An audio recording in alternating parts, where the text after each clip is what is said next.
Ladies and gentlemen, good evening. Thank you for standing by. This is Sagar, the moderator for your call today. Welcome to the post-results conference call of AIA Engineering Limited. We have with us today the management team of AIA Engineering Limited. At this moment, all participants are in a listen-only mode. Later, we will conduct a question and answer session. At that time, if you have a question, please press star and 1. I would now like to turn the conference over to the AIA Engineering Management team. Please go ahead, sir. Thank you to everyone for joining us on this fourth quarter call and results for our full year fiscal year 23-24. As usual, I've got Sanjay Bhai and I am Kunal. Both of us will take you through the snapshot of this quarter and then get into Q&A. I'll quickly, update for numbers and highlights of this quarter. There are two updates that we would like to share, and then we'll get into Q&A. We've ended the full year at 297,000 tons, up from 291,000 tons last year. It's about a 6,000 ton increase, year on year. And for this quarter, we've done 71,400 tons. And it was largely comparable to the fourth quarter last year, which was at about 73,500. So it's been a flat quarter year on year, as well as sequentially, where we've done 74,000 tons in the third quarter of this year. Our revenue for the full year is at 1,130 crores, and that translates to a realization of about 158 rupees per kilo. Our EBITDA for the quarter stands at 374 crores, 0.63, which is at 32.57%. And the EBITDA for the full year is at 1,616 crores, which is the highest ever in our existence. So it's been a record year for us, and an EBITDA margin of 33.31%. Profit after tax of 260 crores, and the profit after tax for the full year at 1,135 crores. Year on year, again, profit after tax is largely flat. It was 268 crores and EBITDA was 379. Both figures are comparable this quarter compared to the fourth quarter last year. And lower down from 395 crores of EBITDA in the third quarter and 279 crores in the sequential third quarter of this year. So overall, it's a flat quarter compared sequentially and year on year. Highlights of some other line items are our total other income is at 76 crores for the quarter, which includes 72 crores from a treasury income and 19.26 crores, which is our other operating income, which is our export benefits, and a small exchange gain of 4.23 crores. That sums up to 76 crores overall, and that's again comparable to 83 crores in the third quarter, but which had a additional foreign exchange gain. If you knock that out, it's largely comparable between these two quarters. Working capital again continues to be flat. We are at 101 days, consolidated, and that's comparable to the third quarter last year and also the fourth quarter last year. Most of our sales have come from the growth in sales have come from the mining side. So if I were to break up the 71,000 tons, mining is at 26,500. And mining is at 44,900 and non-mining is 26,500. So for the full year of the 297, we've done 203,000 tons in mining, which is up from 192,000 tons, 12 months last year, FY2022-23. And non-mining, which is about 99,000 tons, is at 93,600 tons. So it's a little lower, about 5% lower, while mining is up by about 10,000-11,000 tons. So 291,000 tons, that's how it adds up to 297 for the full year. We've done, our net cash is at 3,290 crores. I think that's broadly the number highlights for the quarter. We've got two more updates. You would have seen our filing on the stock exchanges around anti-dumping and anti-custom whaling duty process that has been initiated by the US authorities, based on a petition that was filed by our competitor there, which has a local plant in US, which is Magato USA. And as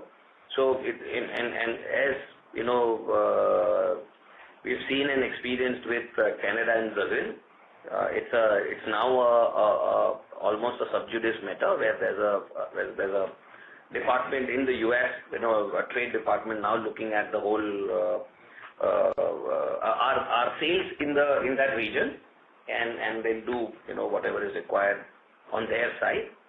We did 27,000 tons in US in calendar year 23, because that is a period under review. And as always, we'll continue to not only defend our business in that region, but also actively cooperate and participate with the authorities there, to make sure that a fair assessment is done. Beyond that, we may not be able to speak much. For now, we expect business to continue as usual. So nothing more to report on that account. Our business in the dumping duties in Brazil is also undergoing an investigation, a sunset review. So 5 years, the duty was applied for, and then there is a sunset review which is ongoing, and we hope to hear, the outcomes of that next month in 4 to 6 weeks from now. So that is our update on the trade side. One more update is around our capacity. So we are very happy to report that our brownfield expansion for our non-grinding media business, as we had reported, we were spending a total of 200 crores, of which we have spent 110 crores already, and we'll do the balance in this year, FY25, where we've done some brownfield, some capacity balancing equipment. We're buying land for storage facilities and doing some reorganization of our older plants in Oda. In addition to the efficiency that will bring, better organized supply chain and operational debottlenecking, it has also given us additional capacity of 20,000 tons. So as we speak, our total capacity, which is at 440,000 tons, now remains enhanced to 460,000 tons, which includes this brownfield. On the ongoing brownfield for grinding media, we had originally reported a 80,000 ton grinding media capacity addition. A lot of our equipment comes from Europe, which is, facing delays and interruptions. So what we've done over this quarter is we've chosen to implement one module of that capacity, which is 36,000 tons, and we hope to be ready and commission that in next 3 to 4 months. The balance capacity for that, given the challenges that were there with the supply chain, we've decided now to put a halt on it, because we are still with surplus capacity. As our markets, as we start consuming more from our existing capacity, we will decide on further capacity addition. Customers need for us to have buffer capacity, and so we will be looking to add more capacity. And this will be now that the balance portion of this brownfield will be like a plug and play, where we start and finish it in 6 to 9 months. So that module is now being put on hold. So for now, our current phase of expansion will end with 440 becoming 460,000 tons, current capacity plus 36,000 tons of grinding media that will come online in next 3-4 months, which will take our total capacity to 496,000 tons. So these are the two updates: the action in US and the capacity, the updates on our capacity for grinding media and non-grinding media. Lastly, as far as market is concerned, I think we remain status quo with everything that we have said over last few quarters. We continue to while our endeavor is to add 30,000-40,000 tons of sales each year, and we are prospecting far more of opportunity to convert from forged to chrome. We will have to. We are not sharing an update on exact numbers that we plan to sell for this year. So while our endeavor is and that's just a directional figure, we continue to not share a guidance note on tonnages for this quarter. With that having said, I'll have Sanjay Bhai share a small update from his side, and we can get into Q&A from that. Yeah. Good evening, everyone, and thanks for attending this call. So just to add a couple of further updates. So as Kunal explained, yes, we remain absolutely committed and focused on working on all the opportunities which we believe remain absolutely the same. Either we talk of all the three basic cores on which we are focused on in terms of our mining opportunities, that is to say iron, copper and gold. We are working on several conversion opportunities as we speak, and therefore although we appreciate and understand that this year was flat as it was indicated on the Q3 call, that does not change the tone or the direction with which we are working. That is an incremental 30,000-40,000 tons at least on which we are currently working, and we remain committed to that. We believe that as we move forward, we should be able to guide you a little better, but all I can say is there are several such opportunities on which we are very bullish and working, and directionally this modular approach does not and should not be read as a deferment, but this is just more structural and strategic in nature. That's my first point. Second, we are also making significant investments on the renewables. So this year we are participating in a hybrid solar and wind project where we'll be adding almost under the group captive scheme, where we will be adding gross 60 megawatts, which would translate into effective about 40 to 50% of the power factor, which should become operational in the current year. And because it is under this group captive scheme, the investment is in the range of 30 to 40 crores. But that will make us, by the end of this year, we will be at least around more than 50 to 60% effective captive. Yes. So this will be implemented in the current year. By end of the year, the impact will come next year. So that will add another further significant renewable capacity. And I think the other capex plans and everything Kunal has discussed. So just to conclude, directionally we are absolutely committed and we remain very buoyant internally. But yes, we are facing challenges like this US anti-dumping, and we will take it in our stride and do the needful. With this, I think, moderator, let's throw the house open for Q&A. Thank you very much. We will now begin the question and answer session. Anyone who wishes to ask a question may press star and 1 on their touchtone phone. If you wish to remove yourself from the question queue, you may press star and 2. Participants are requested to use handsets while asking a question. Ladies and gentlemen, we will wait for a moment while the question queue assembles.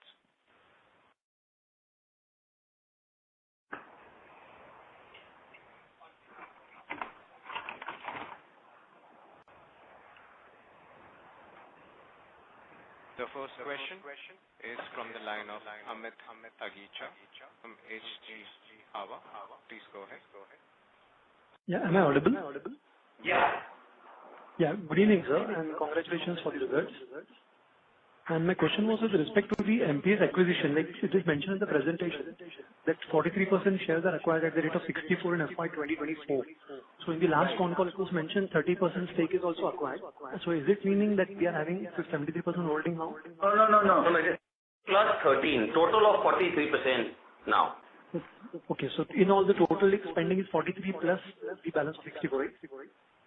No, we bought 30 before and 13% now. Total is 43%. Yeah. And the total cost of acquisition is 64. Yes. Yes, both put together. Correct. Okay. And fine. Thank you. All right. Thank you. The next question is from the line of C.A. Garvit Goel from Invest Analytics. Please go ahead. Hello, am I audible? Yes, please. Sir, you mentioned about putting more brownfield expansion on hold. So can you let us know what is the capacity that we are currently putting on hold? No. So as against the first and foremost, 80,000 was the composite. Now we are implementing the first module through a modular approach of 36,000. So it is 440 plus 20 brownfield already implemented at Odhav and a few other locations, as explained by Kunal, plus 36. So this will be 496,000, which should become operational by Q3 this year. Earlier, the total capacity target was 520,000, right? Correct. 520 becomes 496. Yes. Understood. And so what is the exact reason? Is it due to slower penetration happening across the industry or anything else? Yes. So that's what Sanjay Bhai explained, right? We are already doing capacity ahead of time, and there was an opportunity to do it modular. It was taking time. If you remember, our current guidance for commissioning was December. It was end of this year and it was moving to next quarter. We said, let's go ahead with what is available. How can we try and get our module up and early? That choice became available as we reconfigured our equipment, and then we decided, let's do something now, and then the next module can be easy to plug when we decide to go ahead and do it. So we are spending about 170 instead of 250. We are doing it at 175 crores, and getting done with it soon. Understood, sir. That's it from my side. Thank you. Okay, thank you. Thank you. The next question is from the line of Ravi Swaminathan from Avendus Spark. Please go ahead. Sir, thanks for taking my question. Moderator, there seems to be an echo which is coming while But Ravi, we can hear your voice very clearly. Okay. It seems to be from the moderator side is what my sense is. Just wanted to highlight that. My first question is with respect to the overall mining demand environment. So with gold prices going up and copper also resurging back in terms of prices, how do you see the mining activity across your various geographies? Has there been any pickup that can lead to increase in grinding media demand? Are you seeing anything of that sort, sir? As we have always maintained, we want to remain very agnostic to mining demand cycle. Correct?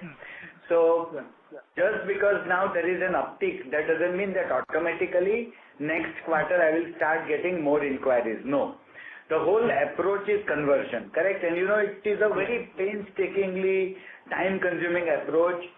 So keeping aside the mining cycle, all I can say is that the demand opportunity of 1.5 to 2 million ton conversion on which we are focused is absolutely intact. We are very, very bullish on wherever all those geographies where gold and copper are predominant, not to discount iron. Correct? So we are equally very, very bullish on all these three. As we speak, significant opportunities are under conversion process.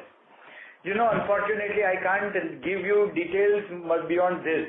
But all I can say is that from an opportunity landscape, there is absolutely nil dilution. On the contrary, there are still more aggravated efforts that are being put. The only point is that it is beyond our control. The whole conversion takes its own sweet time. Having said that, our internal focus remains absolutely committed on all those conversion opportunities, and we are working on. There is no letdown in the pipeline. On the contrary, pipeline looks to be very, very buoyant. Understood, sir. And with respect to the EBITDA margin, so earlier you used to guide it to be in the range of 22-23%, and then couple of quarters ago you had mentioned 23 to 24%. What kind of range that it is likely to settle in, keeping in mind the cost savings initiatives that we are taking? Ravi, I think we've had a consistent answer on this, and our macro guidance continues at 20 to 22%. We've done better, beyond that, as you know, for many quarters. But as a business model, we will defend that margin going forward. Okay. There is always an opportunity that if we are able to reduce our cost, there is a case for the customer benefiting out of that. That becomes something that becomes an operational leverage at our side. It could become a margin thing. We will see whether it's possible on a sustainable basis. So that's an effort that continues. But from a guidance standpoint, I think we stand to what we've been historically maintaining. And just to add to Kunal, there's a logic to that because our whole focus is conversion, where we continue to believe that there could be challenges. Yes, our endeavor will be to do better. In fact, we have been consistently doing better operating margins than what our guidance is. But at this point in time, we have not really relooked at it. So let's maintain what we have spoken earlier. Understood, sir. Thank you. Thank you. The next question is from the line of Bhumika Nair from DAM Capital. Please go ahead. Yeah. Hi, good evening. Kunal bhai, Sanjay bhai, I understand that, this year has been a little tough in terms of the conversion and, it's been a little slower in terms of what we had expected. But if I look at over the last 5 years, right, from 2019 in mining, we were about 170,000. In this year, we've closed around 204,000 roughly. This gives an average CAGR of 4%. Now, while annual conversions, etc., there could be taking a longer conversion aspect, but the pace of conversion and the pace of volume growth has been relatively a bit slower. On an absolute basis, it's been about 30,000 kind of an incremental volumes over a span of 5 years. So just trying to understand what is driving this slower conversion. And as we move ahead, at some point, I think we were looking at some 30,000 incremental volumes on an annual basis. You think that is something that is really doable? What are the challenges, and what can really drive the conversion at a faster pace? Thank you, Bhumika. And I think important question, I think for most people on the callers also. I think there is context to this 5-year period because there was COVID in between, right? There was a challenge on developing markets.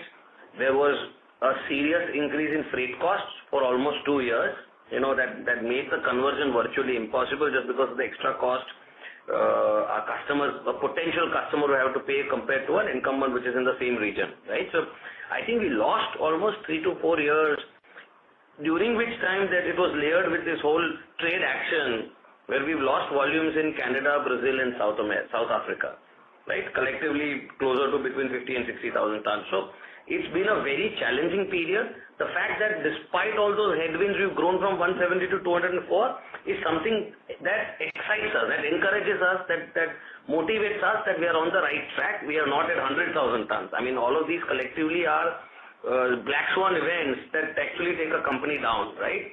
No customer migrated back to an incumbent or to another competitor. 100% of our volumes remain. We deliver, right? All of that, the journey. You've seen our price pass-throughs come along, including all of freight, right? So the point is that now over last 12 months or 18 months, markets have been clear, the travel has started, freight has, normalized over last 6-9 months. It's now I think we are in a level playing field. We're seeing now looking back to growth. I think next 3 years will be a period to look at us whether we've grown or not, right? Our efforts continue. And like Sanjay had said before, we are very, very optimistic because we have a solution for a pain area that the customer suffers from. Your yields from existing mines are falling is a reality for any copper mine you can call and check with, right? Improvement in yield of recovery is an absolute interest, top 3 items for any mining company. Right? You're helping them reduce their ESG footprint in terms of reagents or in terms of lower power consumption. All of these are ESG is a top priority for most mining companies, right? So from a solution standpoint, we are only sharpening and deepening our engagement with the customer. We only remain optimistic and enthusiastic. The reality is that it's taken time, right? Even despite these things, we would be happier had we sold 30, 40, 50,000 tons more. But keeping reality in mind and all the headwinds that we have faced, I think we are well placed now and look at us over the next 3 years. Last 5 years may not be the best indicator of the potential that our solution has. We continue to remain excited about it and being able to add 30,000 tons a year, I think should be a fair goal for what we try and offer, right? For the opportunity that is there in front of us. Got it. And so in a sense, what you're trying to say that 30,000 incremental volume should be doable, all things being satisfiable in the next couple of years. If you ask me, for us, it's an open and shut case where someone should migrate, right? This is our process. I mean, with all the benefits that we've spoken about and discussed plenty times before. But the reality is that there is a friction process, right? There is a challenge in terms of various things that we've spoken about, and it takes time, and we are happy to do that, right? It takes time. We are here for the long haul, and everything we offer is of priority interest to the customer. I mean, if it takes 6 months more or a year more or even 2 more, that's okay in the time relative to the time that we are looking at to keep this business. I don't think we worry as much about losing the market as much as, how do I find ways to grow faster. And a very simple math, Bhumika, is that as Kunal explained, what we lost was around 50,000 tons. If you just do an adjusted math, then your CAGR would look better. Having said that, that is a part of our business. We have realized it. This is always going to happen. So we have also climbed up our knowledge curve significantly. We have sharpened our tools. We have done excellent work on the DP side. Now we have all sorts of mill liner solutions. So now even our confidence is much better. I absolutely agree with you. Just from a statistics point of view, it doesn't look so good, but there is a whole lot of completely changed platform on which we are standing today vis-a-vis where we were 5 years ago. That's a very important point to take care. Let's not speak more. Time will tell. Let's see how it goes. Sure. So the other thing is on this whole US litigation, while obviously as such volumes have not yet gotten impacted and we continue to sell into that geography, what is the risk that this can get impacted? Because, that is a fairly large chunk of our overall volumes. In your opinion, what is the likelihood of that kind of being impacted, if any?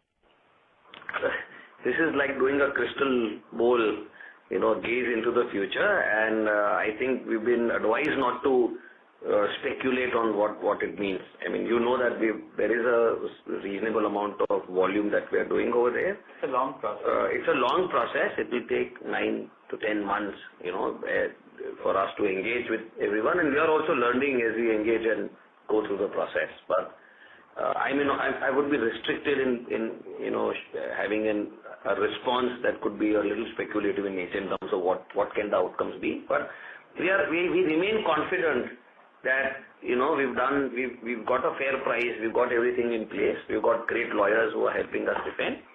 So the competition has to do what they have to do, and we have to do what we have to do. So we are looking at it inward to say we are well placed to defend it vigorously, basically. Got it.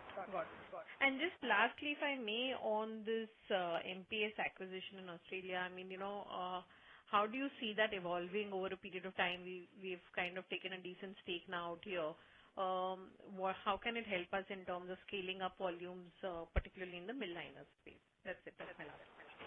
I think so. MPS brings competency that we don't have, which is the whole process and application side of mill liner, in relation to grinding. So great fit. It complements us well. We've taken on we've added to our repertoire when we go out and engage with the customer. So surely we are seeing dividends in terms of our ability to do a better engagement to include more customers now that we are going out. I think it's a no-brainer because that was competency that's a prerequisite to doing liner business. It would have taken us 5, 7, 8 years overall to acquire that knowledge, which is available to us now. So it will show benefits. May not be in a quarter or two, but surely it will. You will see an acceleration in our mill liner work. And it is a very profitable enterprise. So whatever was our target profits, we are achieving that. So that way also it is good. Understood. Thank you so much, sir, and wish you all the best. Thank you.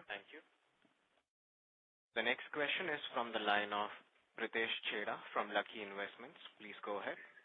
Yeah, thank you for the opportunity. So first of all, just a clarification. The mill liner capacity is where you're adding this incremental 20,000 tons?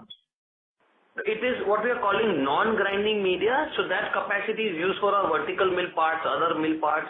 Some of it can also go towards mill liners. But for us, capacity is grinding media and other than grinding media. We just clarified or talked about mill liners because we set up a plan for that. But now we have, and while it was getting commission and opportunity and all of that, now we are going back to our older classification, which is grinding media and other than grinding media, and this 20 fits into that. Okay. Now, you have added 50,000 ton of mill liners, I think last year, and there was this whole idea of incremental addition of 10,000 tons per annum. But when I look at this year, your others, the volume has declined. So, what is playing out there in terms of the decline in volume, where mill liner itself incrementally was supposed to add 10,000 tons of volume? Others does not reflect mill liners. Others reflects non-mining segment. So mill liners are part of the mining volume that has been reported, because it's going towards the mining segment. We've not done a product-wise this thing, but having said that, we have not grown at 10,000 tons in mill liners. It's a little, I don't have it on top of my head right now, but it's a little lower. We don't want to really get into exact how many what product has done what tonnage, just from a competitive landscape standpoint. But it has grown, but not at the 10,000 pace that we had hoped to. We are hoping next 12 months, that pace will accelerate as well. Okay. So mill liner is a non-grinding media, right? Mill liner is non-grinding media, correct. Okay, perfect. Okay. Then on the other question, your experience with the other trade action has been that the volumes have first been lost to regain later. That's how you mentioned we lost. So, can you repeat your question? I said your experience in the past trade actions in Canada, Brazil, or Africa has been first loss of volumes to regain later.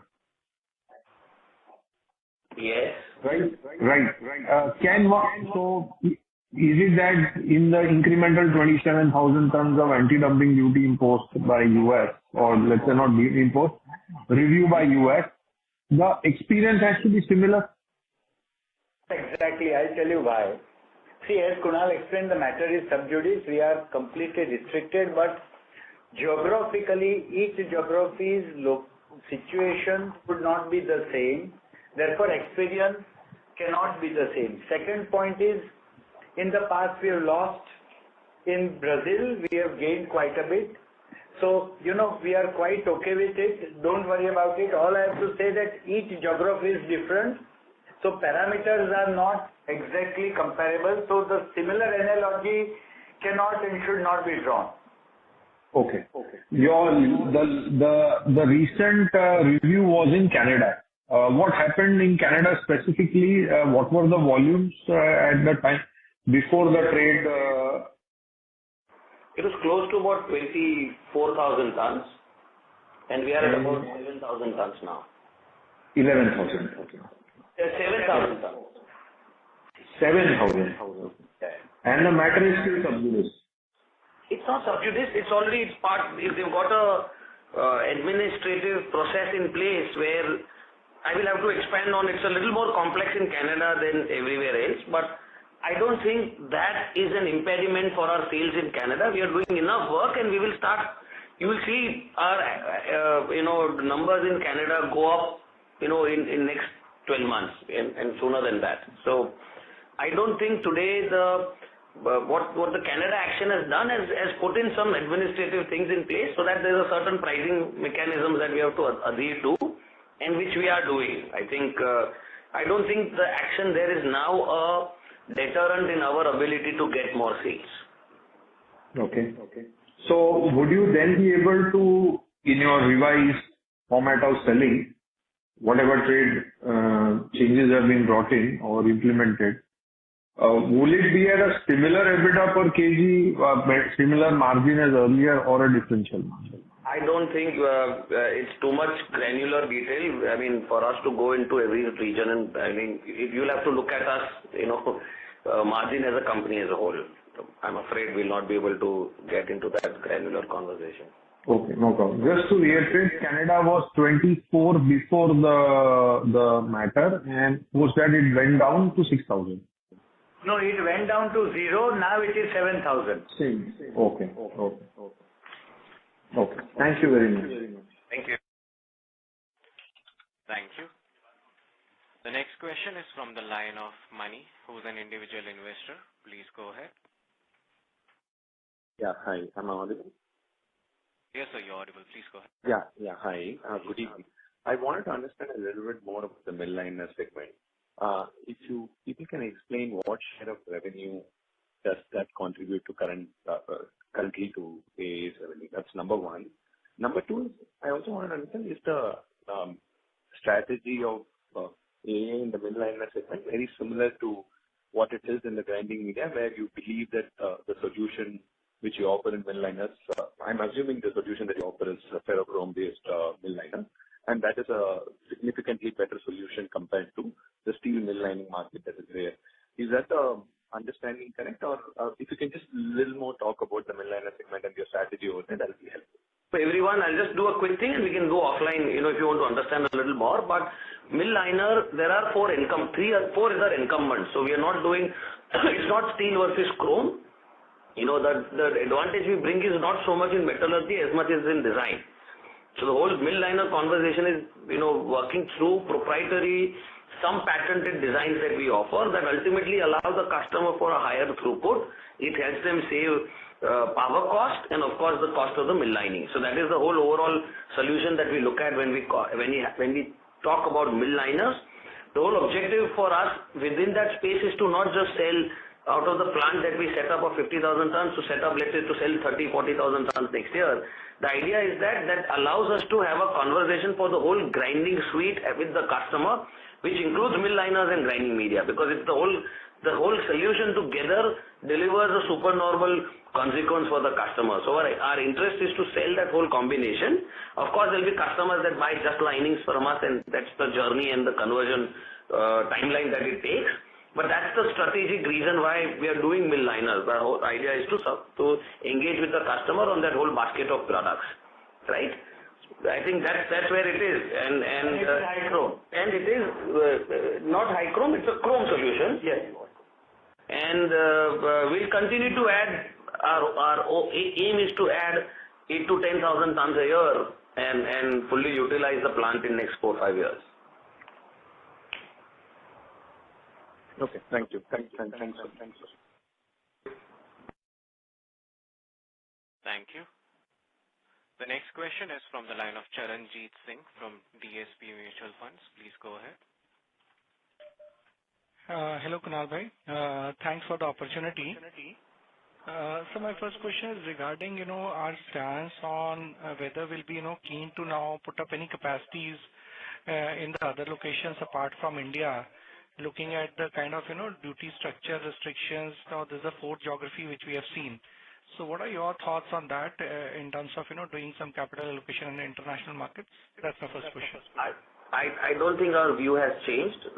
We continue to believe India is a great location it's not a cost location for us. It's a competence issue. It's the availability of ecosystem that allows us to produce. Nevertheless, we believe there's I don't think the trade action in 2 or 3 countries, I don't think there are many more countries where we expect to see trade action. We see, there are mining clusters in at least 15 countries.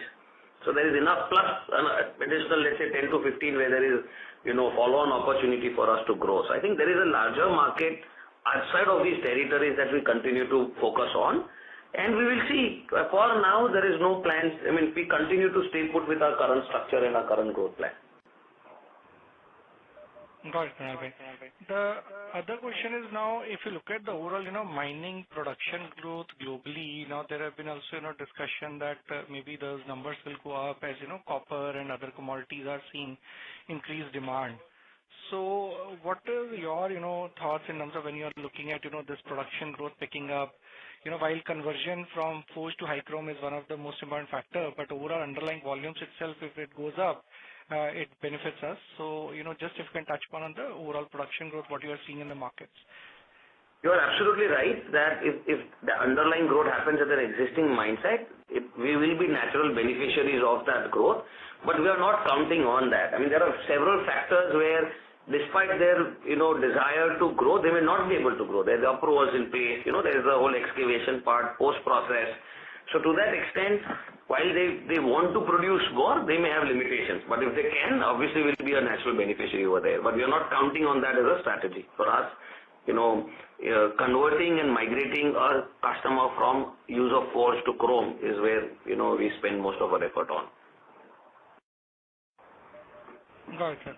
So lastly, now we have added, this mill liner capability in our entire portfolio, and there was also discussions earlier. We used to, talk about that as a complete solution provider, we'll be able to target this market.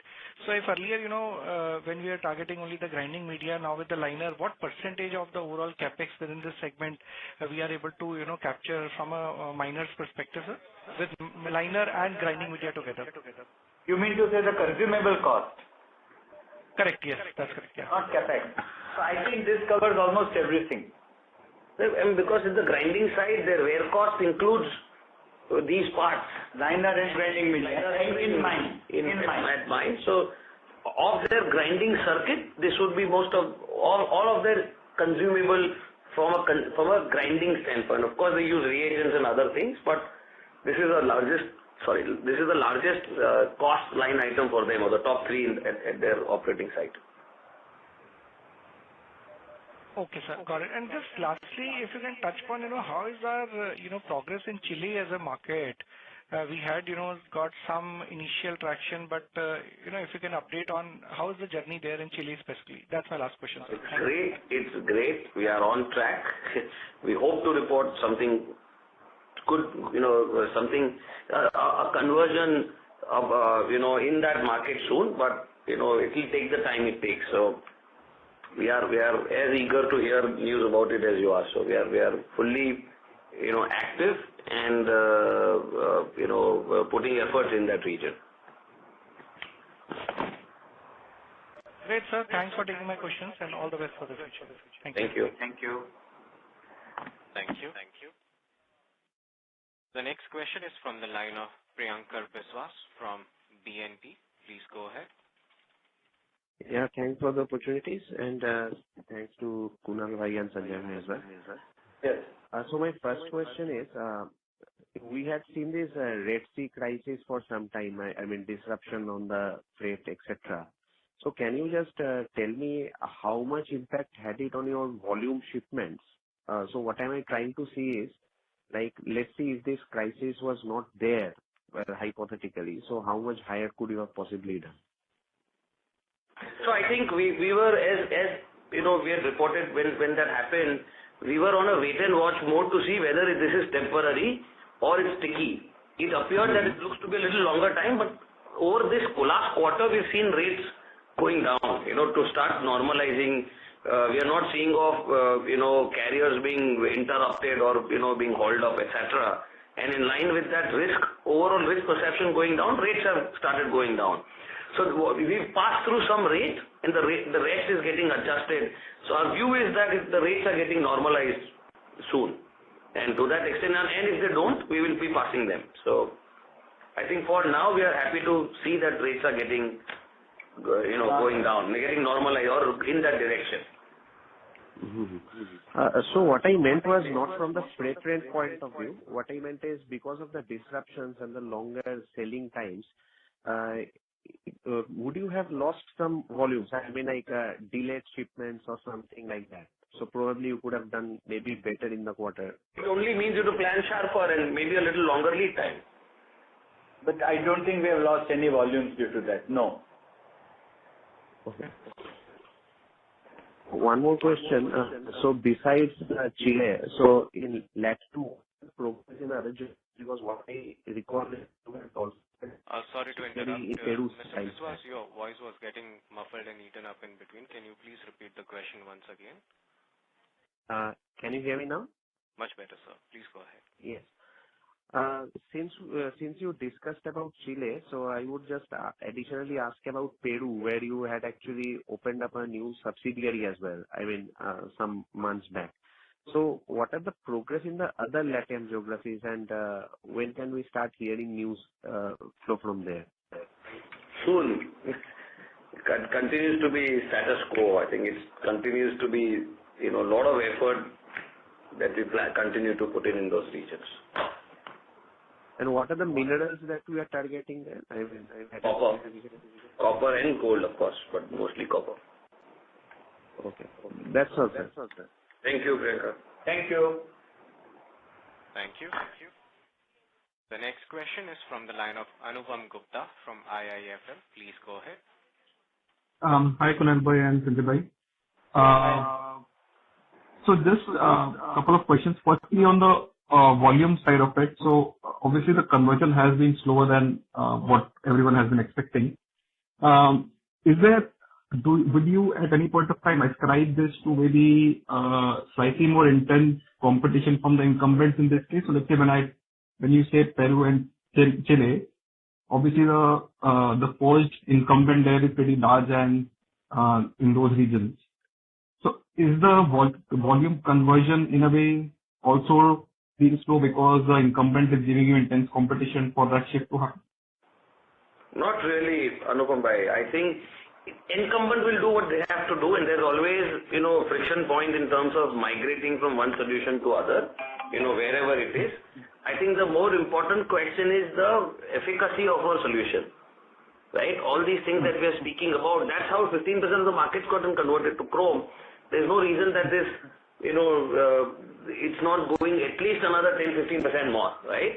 So, but every single place, every single country has its own set of challenges, its own set of existing customs in terms of where they have bought from, how they think about it, the time it takes, their risk appetite. And I think that's where it is. It's a large market. We've done enough work. We continue to put in work. In our mind, the breakthrough is around the corner, and we continue to believe in our solution, right? Now, that's where the real life world is, where it what appears open and shut to us, still takes. But that's, like we keep saying, right? That means that for the next guy, it's even more. That's why we keep this business. That is the whole joy and fun in this game, is because that once the business comes to us, it stays, right? Sure. And when we are looking at keeping this business for a few decades out, it's okay if it takes few years in that conversion journey, right? We are, as much as we are eager and anxious to make this happen yesterday, we also understand that we will have to do what it takes. As we remain for a longer haul. We are not here to to have a flash and burn, right? So. Sure. Understand that. And couple of bookkeeping questions. Firstly, now that you have trimmed down the capacity addition part of it, what should be the capex one should build for FY25 and 26, including what you are doing for power?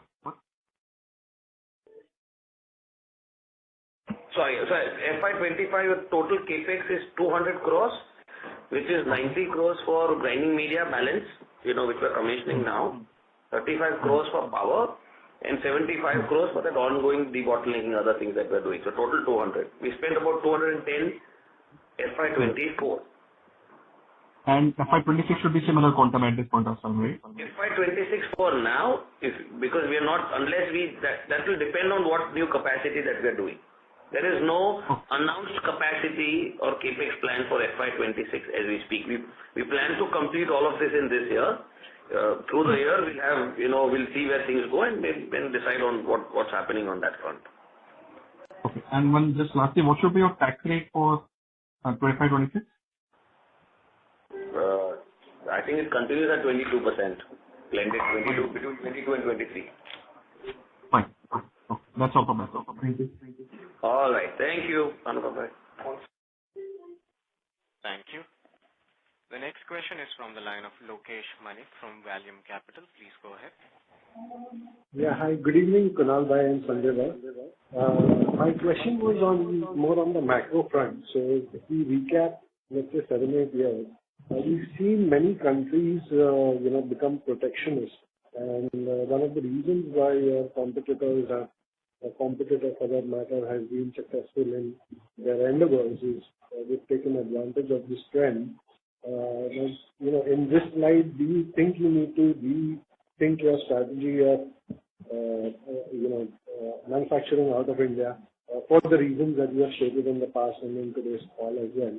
You may be shifting a portion of manufacturing in countries that are more on the exhibiting this protectionism trend, to safeguard your volumes, because the cost of losing the business, as I understand, is significantly high, given that you take 3 years just to get put into the customer's business, and then you develop and you slowly build the volumes in these businesses. So the cost seems to be significantly higher, when such actions are taken to us. So either moving a portion of the manufacturing in those countries, or reorganizing the supply chain. If you discuss this at the board level, if you can share some insights on that. So I think, first of all, I want to remove this myth that a trade action stops our business. Okay, it has stopped only in South Africa, and South Africa is a very unique case because their currency weakens against the Indian rupee. Yeah. So we've been consistently hit by a 3 to 4% hit on the currency weakening every year. On top of that, they applied a ban on export of scrap, which means local scrap is 30% cheaper than what I buy in India, which is an international price, correct? Without the custom duty, it's not a dumping action, it's a custom duty that they applied for the whole iron and steel, industry, and we were part of that, right? To protect the local industry. Even had they not applied our product, just by the ban on export of scrap and the weakening of the currency, there's a challenge with that. So if you leave aside that region, which is its own story there, that's South Africa for you. I think Brazil, we are doing okay in volumes. We continue to make efforts to take more volume. Same thing for Canada. I mean, yes, it has reduced, but it has not changed our fundamental viability or presence in that market. Every customer wants 2 suppliers. When there is a supplier that is hungry to provide more value to you, that is ready to invest in stock for their just-in-time, right? Why would any customer depend on one single location plant? I'm not a rubber or a plastic or a steel industry where you've got 10 producers, in your local industry. The consumers in Brazil and Canada may not want to depend on one supplier. What happens if there is an interruption at that plant? So I don't want to insult the customer by telling them that they'll only buy because of the trade action, they'll stop buying, right? It was already a challenge for them to buy all the way from India back in the day whenever they converted, when they had a choice of a local consumer, because they want to diversify and risk mitigate their supply chain. Right. Trade action only is a cost implication for them if at all there is a trade action. I don't think that fundamentally changes our value proposition or our opportunity. Now, in the short term, there could be some, volumes get affected. Now, that depends on every country. So, Canada started with an interim duty, and so volume got impacted, immediately as those duties came in. In the US, when the process started, it was they have a different process that they follow, right? And so Brazil, likewise, Brazil had a different process. So, all we are saying is, in a year or two, there could be some interruptions. In the US, the situation is different, so I don't want to compare it to Brazil and Canada. It's an independent situation where I think our proposition and our standing is a little different, but I cannot talk and speculate about what it means. We have to go through the process. I'm not speculating on that. What I'm meaning to say is that, have you thought that a portion of manufacturing could be moved there to satisfy these authorities? Is that possible on the cards? That's what I'm saying. Moving manufacturing that is first of all for us to say that India is not our current situation as an issue. We don't think our current situation as an issue. That's what I'm trying to make a point. Understood. Trade action is part of the deal. If my benefits to the customers I'm saying are plenty, I'm saying the customer wants an alternate choice. Right there I've got an opportunity, right? I may have a little lower volume. In the scheme of things, this does not move the needle for us. I'm just saying that producing outside the country, we may set up a plant somewhere outside the country, we may not do that. All of that is conjecture for us, for a business to continue to take. But for now, our current structure is robust. it has allowed us to supply and work with many, many countries. A country which has some duties, so we are talking about a trade action, but we supply to at least 50 countries where there are double-digit import duties. We are not talking about those duties where my competition has preferential access. So we are not going into those granular details where we still have a market share in that market, maybe as high as half the market. So all I'm trying to tell you is just because this gets announced, it gets talked about, and it appears, of course, 27,000 tons. I understand optically it appears that there's a large action. All we are trying to say is that India remains a great destination for our type of products, which requires shop floor competence. It requires hands to do some of the work. Over the last 10 years, India and China have been two countries where a large majority of these investments have come.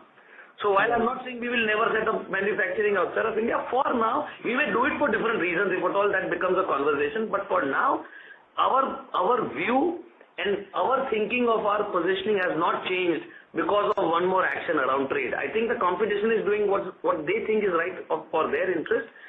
For us, we continue to doing more of the same. I just believe that of the 100 things that we face as a challenge every year, this is just one more that we have to overcome, understand, deal with it and overcome. Understood. That's it from my side. Thank you so much. Thank you. Thank you. The next question is from the line of C.A. Garvit Goel from Invest Analytics. Please go ahead. Sir, my question is already answered. Thank you. Thank you. All right. So I think I'll do the closing. Sanjay, you want to add something? Yeah. No. As always, myself and Kunal remain available. We are definitely looking forward to much better things to talk about going forward. We will just inform as and when things happen. So I think with this, Kunal, you can give the concluding. Exactly. Thank you so much. And Sanjay and I remain available offline to have a conversation and clarify any other further questions you have, and look forward to connecting at the end of the first quarter for fiscal year 25. Thank you. Have a great evening. Thank you. Ladies and gentlemen, this concludes your conference for today. We thank you for your participation and for using Chorus Call conferencing services. You may please disconnect your lines now. Thank you. Have a great evening.